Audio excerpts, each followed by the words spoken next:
Բարև ձեզ, այսօր ես կխոսեմ նրա մասին, թե ինչ է կոնդենսատորը եւ որտեղ են այն օգտագործում։ Կոնդենսատորը էլեկտրական բաղադրիչ է, որն օգտագործվում է էլեկտրական էներգիայի մուտք գործելու կամ պահելու համար։ Այն ունի երկու մետաղական վահաններ, հայտնի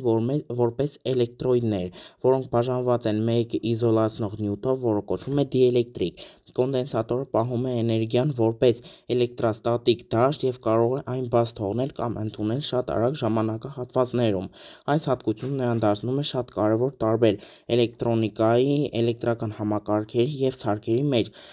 Կոնդենսատորի հիմնական օգտագործման վայրերը ներառում են էլեկտրական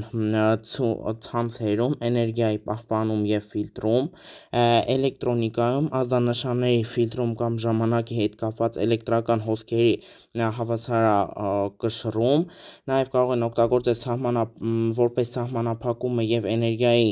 խնայողությունը որպես արագ փոփոխվող հոսքերի ու լարումների միջավայր և մխոցային շարժիչների մեջ մղող հոսքի